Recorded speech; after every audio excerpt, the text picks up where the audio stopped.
નમસ્કાર રામ રામ મિત્રો, અત્યારે આપણે વાતચીત કરવાના છીએ કે દરેક યાત્રીને એટલે કે વિમાન દુર્ઘટનાની અંદર મૃત પામેલા દરેક યાત્રીને કેટલા પૈસા મળશે, એટલે કે વીમાના પૈસા કેટલા મળશે, સરકાર પૈસા કેટલા આપશે અને રતન ટાટાએ કરેલી મદદને કુલ મિલાવીને કેટલા પૈસા દરેક યાત્રીને મળશે, જેના વિશેની માહિતી આપને હું આપવાનો છું. તો આપ મારી અંદર વિડીયોની અંદર ધ્યાનથી બનેલા રહેજો. તો મિત્રો, કોઈ પણ એરલાઇન હોય છે તો એરલાઇનની વીમા પોલિસી હોય છે ને ભારતની અંદર કામ કરતી એરલાઇન એટલે કે એર ઇન્ડિયાએ વીમા પોલિસી લીધેલી હોય છે. જે વીમા પોલિસી એર ઇન્ડિયાએ લીધેલી હોય છે એ તહેજ અંદર બેઠેલા યાત્રીઓની સુરક્ષા, ત્યારબાદ એ જે વિમાન હોય છે વિમાનને કોઈ પણ નુકસાન પહોંચે તો એની પોલિસી દરેક વિમાનને લીધેલી હોય છે. તો આપણું જે આ વિમાન ક્રેશ થયું એ વિમાનની અંદર પોલિસી લીધેલી હતી, એટલે કે ડ્રીમ લાઇનરની પોલિસી લીધેલી હતી. અને લીધેલી હતી તો કેટલી લીધેલી હતી અને લીધેલી હતી તો કોના થ્રુ લીધેલી હતી, અને હવે લીધેલી પોલિસી તહેત અંદર બેઠેલા દરેક યાત્રીને કેવી રીતે પૈસાનું ભુગતાન થશે, જેના વિશેની આપણે વાતચીત કરવાના છીએ અને ખૂબ જ ડિટેલમાં કરવાના છે. તો મિત્રો, પહેલાં તો તમને જણાવી દઉં કે આપણું જે ડ્રીમ લાઇનર અમદાવાદની અંદર જે ક્રશ થઈ ગયું એની પોલિસી કોણે લીધેલી હતી. દરેક મિત્રોએ વાતચીત ચલાવી કે રતન ટાટાએ 1 કરોડ રૂપિયાની મદદ દરેક વ્યક્તિને કરી. તો સારું કહેવાય કે 1 કરોડ રૂપિયાની એક્સ્ટ્રા મદદ કરી છે, પરંતુ જે વિમાન હતું એ વિમાનની એર પોલિસી રતન ટાટાએ જ લીધેલી છે. એટલે કે રતન ટાટાની કંપની ટાટા AIG ઇન્સ્યોરન્સ, જે હું તમને બતાવી રહ્યો છું લોગો, એ જ કંપની દ્વારા આની એર પોલિસી લેવામાં આવેલી છે. એટલે કે એર ઇન્ડિયા એરલાઇન્સની પોલિસી, વીમા પોલિસી લેવામાં આવી છે. હવે આ પોલિસી તહેત કેટલા પૈસાની ચૂકવણી કરવી પડશે તો એના વિશે આપણે ડિટેલમાં જઈએ. તો વાતચીત એવી થઈ રહી છે કે અત્યાર સુધી જેટલી પણ પોલિસીઓમાં વીમા ચૂકવવામાં આવ્યા છે એમાં સૌથી મોટી વીમા પોલિસી છે, એટલે કે સૌથી મોટી વીમા પોલિસી છે. આજ દિવસ સુધી છેલ્લા કેટલાય વર્ષોની અંદર કોઈ વીમા નાસ્તો એવડો મોટો નથી થયો કે જે આટલું નુકસાન થયું હોય. જે નુકસાન થયું છે એ ભરપાઈ કરનારી કંપનીઓની અંદર લગભગ એવું સમજો કે આ સૌથી મોટા પૈસાનું ભુગતાન એમને કરવું પડશે. તો આ પૈસા કેટલા છે? જેમ આપણે રૂપિયાની અંદર ગણાતું હોય છે, જેમ આપણે બીજી રીતે ગણતા હોઈએ છીએ એ રીતે અલગ અલગ પ્રકારનું કોઈ ડોલરમાં ગણાતું હોય, પરંતુ જ્યારે વીમા પોલિસીનું એક મૂલ્ય નક્કી કરવામાં આવે છે, મૂલ્ય કયામાં નક્કી કરવામાં આવે છે તો SDR એટલે એવું નાણું છે કે જેને અલગ દેશોના નાણાંથી કરીને મિક્સ કરીને એક નાણું બનાવવામાં આવ્યું છે જે SDR છે, જેનો વહીવટ SDRથી થાય છે. SDRથી વહીવટ એટલા માટે થાય છે કે કોઈ પણ દેશનું અર્થતંત્ર નીચું ઊંચું જાય તો SDRના નાણાંમાં કોઈ ફરક પડતો નથી. અત્યારે એક SDR બરાબર ભારતના 120 રૂપિયા છે.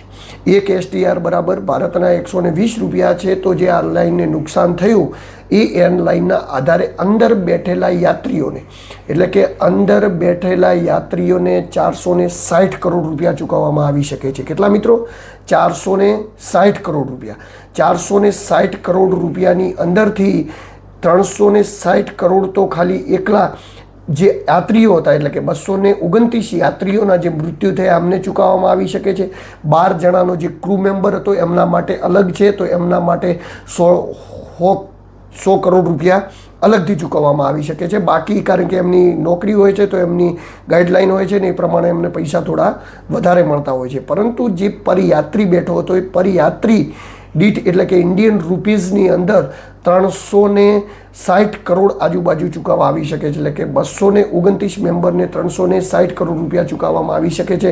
હવે આનું SDRનું અંદરનું વેલ્યુ કરવામાં આવે તો આનું વેલ્યુ 1,51,000 SDR રૂપીઝ થાય, પરંતુ એને જો રૂપિયાની અંદર કન્વર્ટ કરવામાં આવે તો 1,80,00,000 રૂપિયા થાય. એટલે કે દરેક યાત્રીને 1,80,00,000 રૂપિયા ઇન્ડિયન એરલાઇન દ્વારા આપવામાં આવશે. ઇન્ડિયન એરલાઇન દ્વારા દરેક યાત્રીને 1,80,00,000 આપવામાં આવશે. ત્યારબાદ જે ટાટા કંપનીએ આમાં ઇન્સ્યોરન્સ લીધેલો છે, ટાટા કંપનીના ઓનર એટલે કે રતન ટાટાએ એક્સ્ટ્રા 1 કરોડ રૂપિયા આપવાની ઓફર કરી છે. એટલે કુલ ટોટલ રતન ટાટાને 2,80,00,000 રૂપિયા ચૂકવવા પડશે. ત્યારબાદ વાતચીત કરીએ તો ભારત સરકાર દ્વારા હજી સુધી કોઈ પણ એવી જાહેરાત કરવામાં નથી આવી કે ગુજરાત સરકાર દ્વારા હજી પણ કોઈ એવી જાહેરાત કરવામાં નથી આવી કે મૃતકોને કેટલા પૈસા આપવા. પરંતુ સરકાર આની જાહેરાત ટૂંક સમયની અંદર કરશે, કારણ કે હજી સુધી DNAમાં બોડીઓ ઓળખવાની જાંચ થઈ રહી છે. પરંતુ જે અત્યારે મેં તમને વાતચીત કરી એ વાતચીતની અંદર લગભગ 460 કરોડ રૂપિયા એ જે યાત્રીઓ અને જે ક્રૂ મેમ્બરો મૃત્યુ પામ્યા એમના પરિવારજનોને મતલબ કે એર ઇન્ડિયા દ્વારા ચૂકવવામાં આવશે, એટલે વીમા પોલિસીની અંદર ચૂકવવામાં આવશે. પરંતુ તેનાથી મોટો દાવો તો એ થઈ રહ્યો છે કે જ્યારે આ વિમાન તૂટી ગયું તો એ વિમાનને જે નુકસાન થયું એ નુકસાન કેટલું ચૂકવવામાં આવશે, કેટલું વીમા કંપની એને ચૂકવશે. તો વીમા કંપની જે અલગ પ્રકારની જગ્યાએથી એર ઇન્ડિયા એ વીમા લેતી હોય છે, જે કંપનીઓ જોડેથી વીમા લેતી હોય છે, કંપનીઓનું લિસ્ટ હું તમને એકવાર બતાવી દઉં. મારી સ્ક્રીન ઉપર એક ફોટો શેર થઈ રહ્યો છે, એમાં 5 અલગ પ્રકારની કંપનીઓ છે અને અલગ પ્રકારની કંપનીઓથી આ વીમા ઇન્સ્યોરન્સ લેવામાં આવતો હોય છે.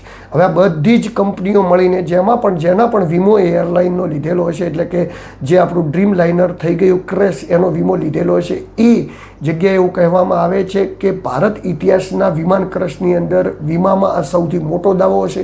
અને સૌથી મોટો દાવો એ હશે કે લગભગ 699 કરોડ રૂપિયા એ વિમાનના ચૂકવવાના થશે. એટલે કે જે વિમાન તૂટ્યું એને 699 કરોડ રૂપિયા ચૂકવવાના થશે. એટલે 699 કરોડ એ 460 કરોડ આ, એટલે કુલ મળાવીને 1150 કરોડ રૂપિયાનો ચૂનો એ વીમા કંપનીને લાગશે. એટલે કે વીમા કંપનીને એરલાઇન્સને ચૂકવવા પડશે ને એરલાઇન્સ જેમાં જે બેઠેલા હતા મૃતકો અને યાત્રીઓને ચૂકવશે.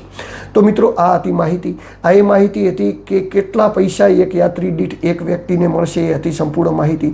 આવી કોઈ પણ માહિતી મારા સુધી પહોંચતી રહેશે તો આપના સુધી પહોંચાડતો રહીશ. નમસ્કાર, રામ રામ. હું છું દિલુ ચૌધરી.